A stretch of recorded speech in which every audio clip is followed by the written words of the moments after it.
If you have the ability to do so and you aren't watching the Four Nations face off, you are absolutely freaking missing out.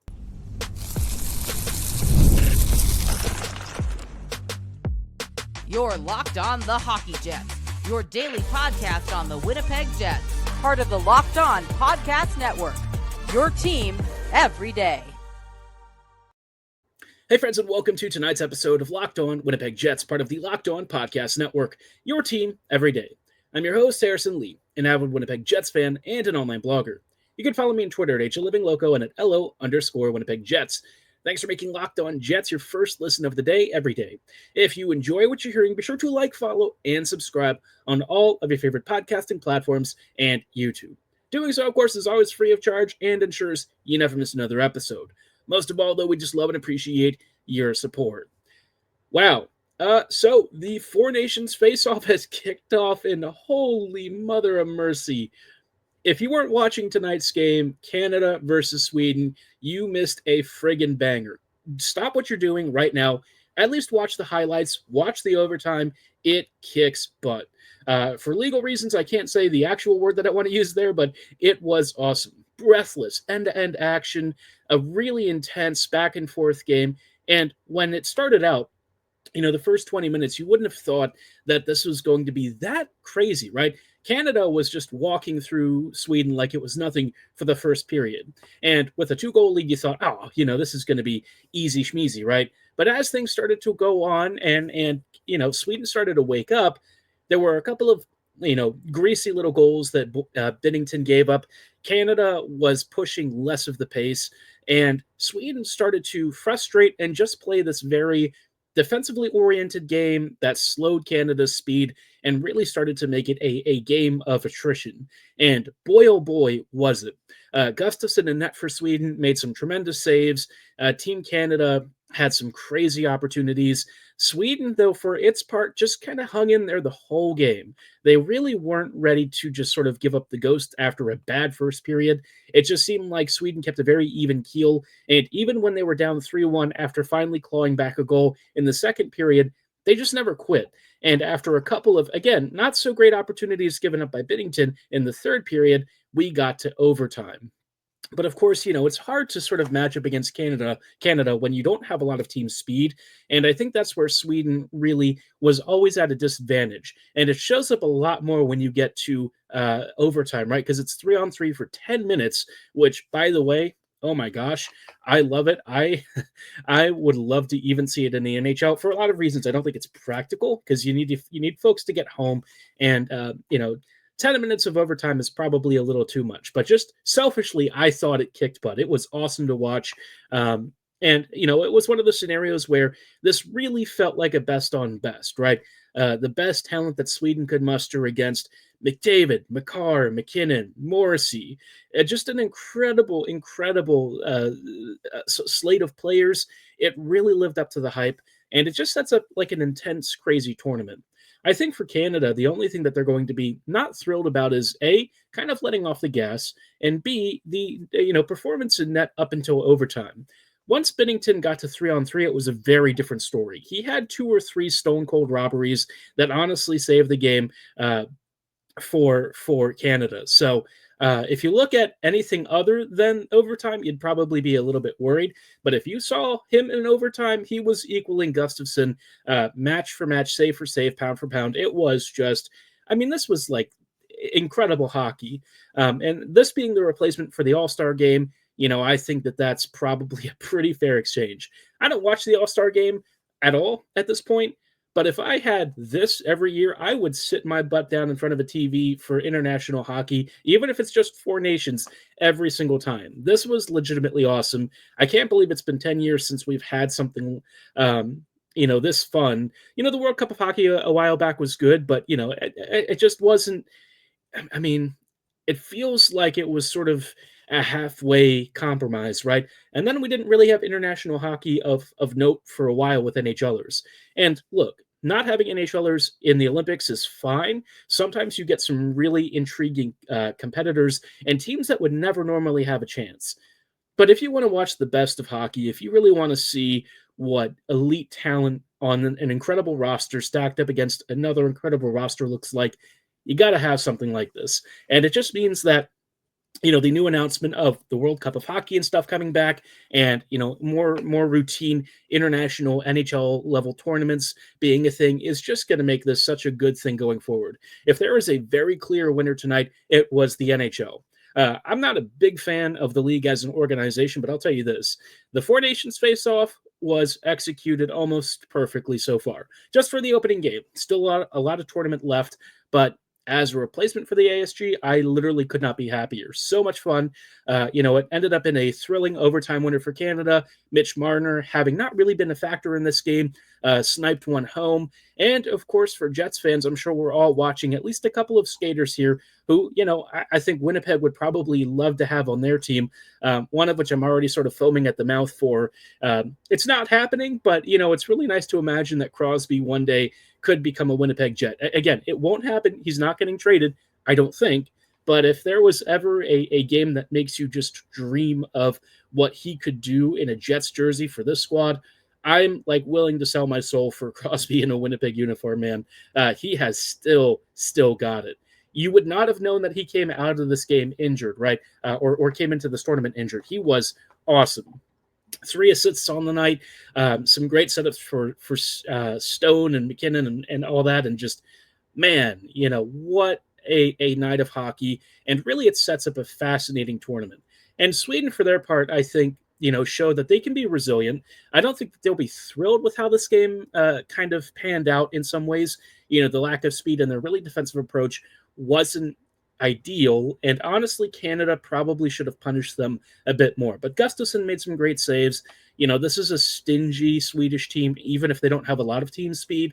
And so in that vein, I think the conservative approach for them was largely effective in some ways. And Binnington being not great during regulation kind of gave Sweden a fighting chance. There were some real opportunities for the Swedes to actually win this either early in overtime or even in regulation. So as a really fun opening night of hockey, man, this Four Nations face-off really couldn't have started off with a bigger bang. I mean, you want action, you want chaos, you want hard-hitting, crazy action. I mean, we saw Dahlin straight up just throw, who was it, McDavid or Crosby to the ground after one of them, cross-checked him. I don't quite recall who, but this is full contact, intense, elite level hockey, and it's what I think a lot of folks have been missing.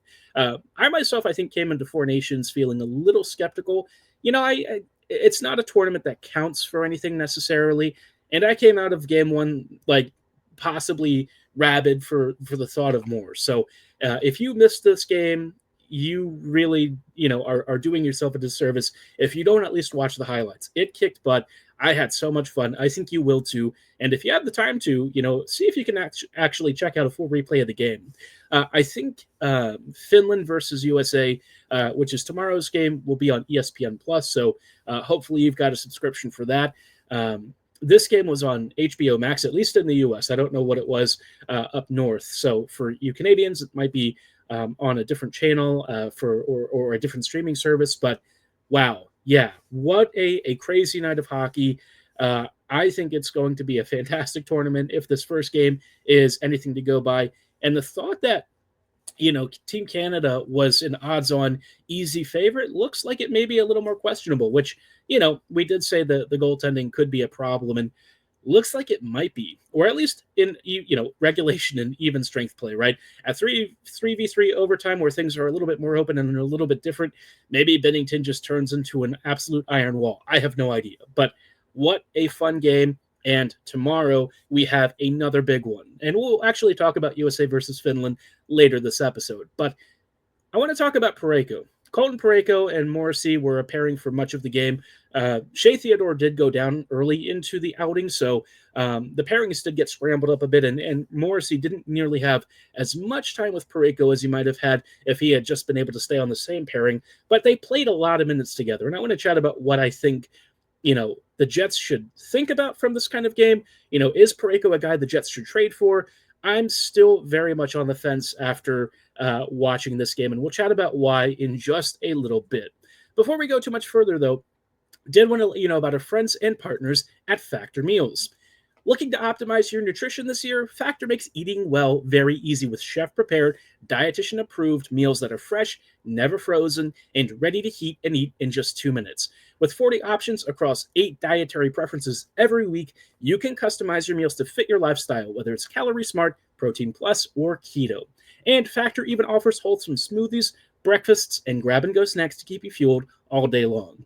For those of you who like to go to the gym a lot, I'm a bit of a weightlifting kind of guy. It's a lot of fun, but you need to make sure that you have a good balanced diet, really good nutrition, and lots of protein. And Factor even delivers protein plus meals. They're always packed with flavor. They come with tons of fuel for your entire day, and the convenience is unbeatable. Just pop it in, and you get a microwave perfectly cooked meal immediately. It's awesome, super convenient, and it takes all of the stress out of meal prep out. So if you're ready to get started and eat smart with Factor, you can start at factormeals.com/LockedOnNHL50off and use code LockedOnNHL50off to get 50% off your first box plus free shipping. That's code LockedOnNHL50off, and the 50 is numerical. It's not spelled out, at factormeals.com/LockedOnNHL50off to get 50% off plus free shipping on your first box. Hey friends, and welcome back to this episode of Locked On Winnipeg Jets, part of the Locked On Podcast Network, your team every day. Every day, thank you so much for rejoining us as we are chatting about some takeaways from Team Canada versus Team Sweden. What a first game of the tournament for the Four Nations face-off. Everyone, I think, came out a winner, especially if you watch this game. Now, the Jets probably are watching this game, and they're already a winner, right? Because no one got hurt for Winnipeg. That's already a positive. But I think they're also watching this game with a level of intrigue because there are two potential trade partners here represented in Brad Marchand and Colton Parayko. Now, Marchand is a name that's kind of floated about a little bit just because, he's nearing the end of his career. He's a very pesky, scrappy leader on the ice, but also still skilled despite being like 37 sort of player. Great shot, very pesky around the faceoff circles and slot. And he's probably looking for one last hurrah on his quest for another ring. Whether he leaves Boston, I think, is very debatable. In my mind, I don't really think that that's, likely to be the Jets if he does move. But maybe Morrissey, puts a bit of a sweet word in his ear. Maybe that's a thing that starts to gain some steam. I have no idea. The trade market is so wide open this year for the Jets that really they could go any direction that they want. And I think that they have so many incredible opportunities with a pretty decent prospect pool. It's not like the best, and I think that they will have to give up something pretty decent to get. But I look at some of the players on this Team Canada roster, and I'm like frothing at the mouth for at least a couple of these guys, dreaming of what they could do in a Jets uniform. Colton Parayko, I think I have some bigger reservations about than some of the other guys. Parayko with Morrissey was generally pretty good tonight. He's huge, right? He's like 6'6", an absolute tower, and he's not, like immobile, right? He can move pretty well for a man his size. I think where I kind of question a little bit of what you're going to get with him is, the first thing being foot speed, right? We've always talked about the Jets not having the best high-end puck moving ability on the back end, which with Parayko, he's a great passer. He had a great feed off the boards for, I think it was maybe the Marchand goal or something. I forget which one it was. But he had a great feed after a big defensive recovery and play that, he and Morrissey and some of the other Team Canada forwards set up. And it was a great opportunity, and I think it showcased how he can sort of get past his own foot speed quickly, but it requires your forwards to be aggressive and fast. And in some ways, I think the Jets can sort of mirror that, but, certainly we're talking about Team Canada. It's not going to be at the same level. And so when I see Parayko out there, I kind of feel like, if the Jets add a little bit more speed up front, I feel better about it. Again, he is mobile beef, right? In that respect, you're absolutely getting a big, strong, physical skater who's got some decent passing and puck moving ability.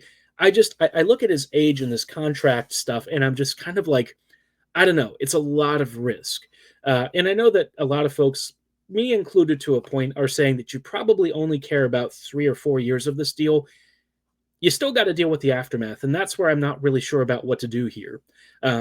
Parayko will probably be a lot cheaper than some of the other top defender market options just because he is kind of a cap dump, right? His tenure with the Blues has not been great, and you'd have to really project that if he leaves St. Louis, which is a very conservative shellback kind of team, that he'll come to the Jets. He'll be in a much more offensively supportive environment with a lot more mobility on the back end than the Blues have right now, and it will translate to his game as well. And so I'm kind of on the fence. It's a lot of cap space. I'm not going to lie. $6.5 million for like 6 or 7 years when he's already 31. It's not an easy, palatable thing to kind of wrap your head around. But again, if you're going to swing big and you need to try and come out with ways that maybe don't completely plunder your future, I mean, this is a way that you could do it. I kind of came away feeling better about the option if the Jets do decide to pursue that. It really kind of comes down to the cost, right? What is Parayko going to cost you? And are the Blues going to look at this tournament and say, see, we actually can't give Parayko away for cheap. You need to pay up for him because he's a big, strong, really good player. And if you get a really talented team around him, he will take off. And that's kind of one thing I sort of wonder about. But maybe that doesn't matter that much because the long-term picture is not great for the Blues, and really they just need to dump cap at some point so that they can kind of work a little more with their salary. I don't know. But for the game, in isolation, I thought Morrissey and Parayko were generally pretty good together. It's kind of like having, another DeMello, but even bigger. But that also comes with the caveat that the foot speed's a problem. So I'm a little split, right? I'm a little split on what it would be to have him on this back end. But if the option is between him and like Stanley or Pionk or something, I would probably go with Parayko. Obviously Pionk is more offensively gifted, and especially when it comes to just raw points production, Parayko is not as mobile. He's not as much of a guy who's going to drop below the faceoff circles and score with abandon, but I think his game is a little more defensively stable, and that's probably what you would want with him to sort of anchor that top pairing with Morrissey. So, an interesting thought, if the Jets do opt to go that route, and it's not like the salary this year is going to be a problem. Next year, it probably wouldn't be either because it would basically preclude you extending Pionk at that point. So, again, you have lots of options here. I just don't know if that's the door that I want to knock on. One door that I am thinking about, and this is the one that I referred to as dreamlike, I wonder if Crosby is thinking about his future with Pittsburgh, right? He's still there for the time being, but he doesn't have many years left to ring chase. And could you imagine if he was to choose a Canadian franchise to come to? I think he's on good terms with Scheifele or something along those lines. I would have to imagine like Scheifele probably talks to a lot of the big guns out there. Crosby, he's played against the Jets plenty of times. He knows this team. He's going to see, Connor Hellebuyck and Kyle Connor in a couple of days here. And I sort of wonder if there is ever some kind of a play that could be had there. Would Dubas think about this, right? And obviously for the Jets, it would probably command like something insane, even though Crosby's a rental, because it's Sidney Crosby. He is like calling him a needle mover, frankly, feels disrespectful. I mean, you're talking about a legend of the game who still has elite level, franchise level play, and would put the Jets, quite frankly, over the top in terms of what I would say is a competitor status. Not only are you getting a 2C, you are getting like a franchise level center who is still playing at a fantastic level. I think what he showed with Team Canada tonight was the version of him that, reminds you of some of yesteryear's Crosby play. He just is still so good. And so I kind of wonder, would the Penguins ever entertain it? We've already seen the McGroarty Jaeger trade. Would a partnership there potentially be a thing? It's pretty firmly in fantasy land right now to me. I don't envision it being a thing.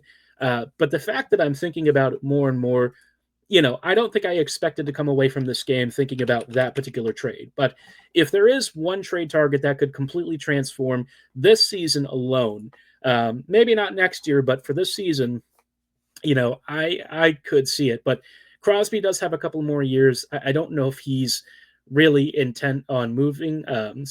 He's not a rental, but he's got like 2 years left. I don't know if he's really intent on moving, but, the Penguins roster is kind of like, it's in decline, right? And so I sort of wonder if he's looking at the rest of his, career. He's on a crazy value contract for what he's bringing. 8.7 million, of course, his number for another 2 years after this, while he's still playing at this elite level, kind of seems almost too good to be true. And so, you'd have to sell the farm. You'd have to probably pony up a pretty crazy amount, but I don't know. I like to dream. It'd be fun. Watching this tournament and seeing him at this level just makes me feel like if there's one guy that I would prioritize just above every other player on the market, it is Sidney Crosby. And it won't happen, but it is nice to think that maybe you have some sort of a chance if you have the right offer. But again, probably not happening anytime soon. And I don't know if the Jets even have the assets to make a deal like that happen. So we'll have to wait and see what shakes out, but man, oh man, is it nice to think about something truly tremendous. But before then, of course, I was talking about Crosby seeing Kyle Connor and Connor Hellebuyck later. We're all going to be seeing them tomorrow, and I'm pretty excited about this game. Finland versus the USA should be a very good matchup. Let's chat a little bit about the lines, because Kyle Connor is going to be a prime feature on the first line alongside Jack Eichel and Matt Tkachuk, and Hellebuyck gets the nod in net, which, did you really doubt that? We'll chat about what the line combinations look like, though, in just a little bit. Before we go too much further, though, did want to shout out our friends and partners at Wonderful Pistachios. Are you looking for a snack that's both nutritious and delicious? Crack into a good source of protein with Wonderful Pistachios. Wonderful Pistachios is one of the highest value protein nuts. Each 1 ounce serving comes with 6 grams of protein, giving you over 10% of your daily value.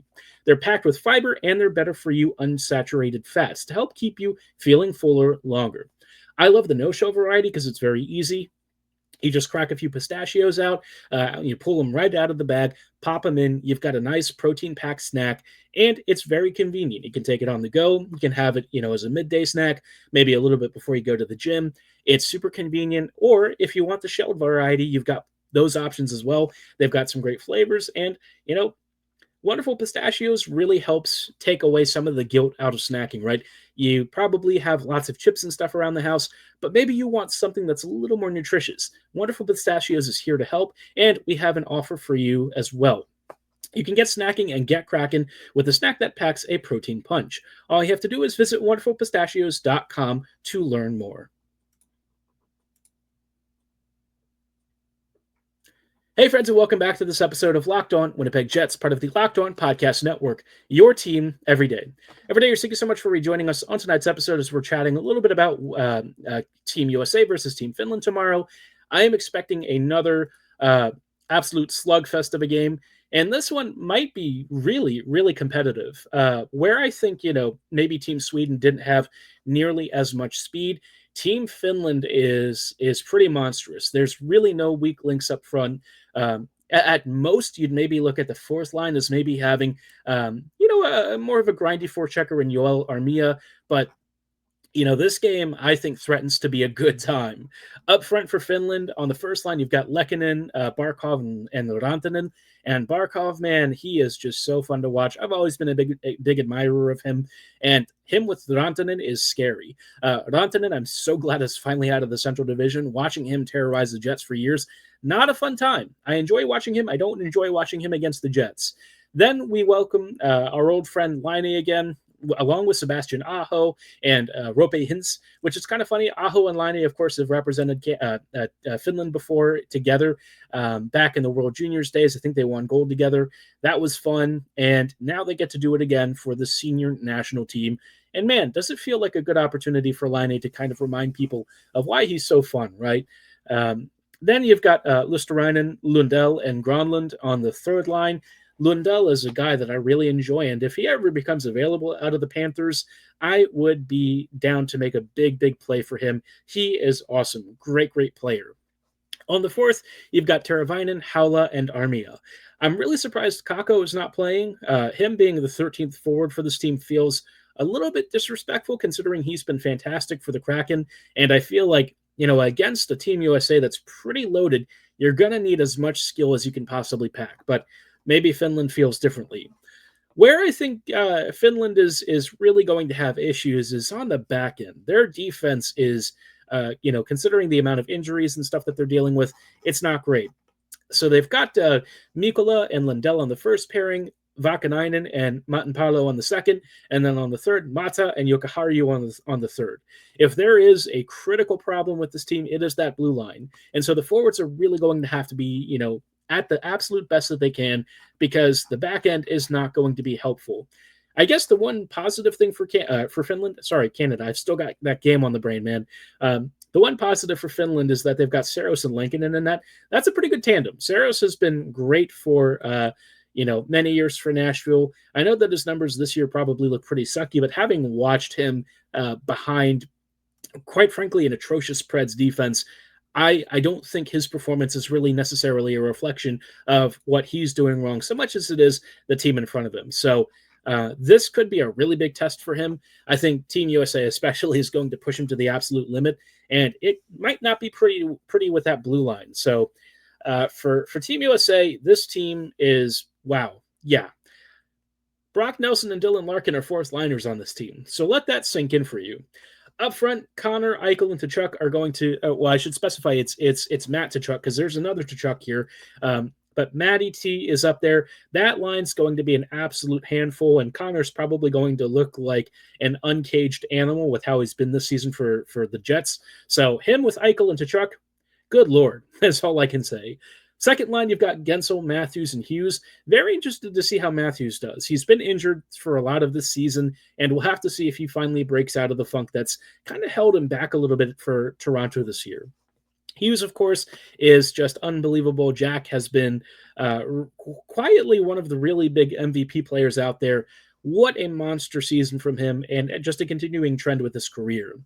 On the third line, you've got Tkachuk, Brady this time, Miller, and Boldy. Should be a pretty solid forechecking unit. I think that's probably where you're going to have some considerable forechecking beef. And then the fourth line, Nelson, Trocheck, and Larkin is a really good tertiary offensive unit. Should be a handful for other fourth lines, unless, of course, you are Team Canada. So I'm looking forward to that forward group. But then on the back end, you've got Werenski and McAvoy, Slavin and Fox, and Hanifin and Faber. This is clearly far and away one of the best blue lines in the whole tournament. It's right there with Team Canada. Should be a ton of fun to watch. Canada may have a slight advantage in some areas, but this unit is just tremendous, right? I continue to think that at the end of this tournament, it's going to be Team USA versus Team Canada. It just feels like all the stars are going to align for that, and I would almost expect it at this point, even if Team Canada's road is going to be a little rocky. In net for Team USA, you've got Hellebuyck and Ottinger, and of course, Hellebuyck will get the nod. I would imagine that he'll probably get the nod for most of this tournament. I don't know if they really plan to rotate at all, but Helly, man, let's go, Jets. I can't wait to see what he does in net. I've really been waiting for this moment for a long time. Seeing what he can do for Team USA should be an incredible experience. So looking forward to the game. I'm going to predict 4-2 USA. Give me your score predictions below or at my social medias at HLivingLoco and at LO_Winnipeg Jets. For tonight's episode, though, that is going to be all the time that we have. Tomorrow we'll have a recap of USA versus Finland and maybe some expanded trade thoughts. And hopefully, we have some news at some point about contract extensions with the Jets. Something, right? Because there's a lot of moving parts out there. Four Nations face-off may be fun and really distracting, but NHL teams behind the scenes are as busy as ever. So stay tuned for that. But for tonight's episode, that is going to be all the time that we have. Thanks for listening. Have a great night. And as always, go Jets go.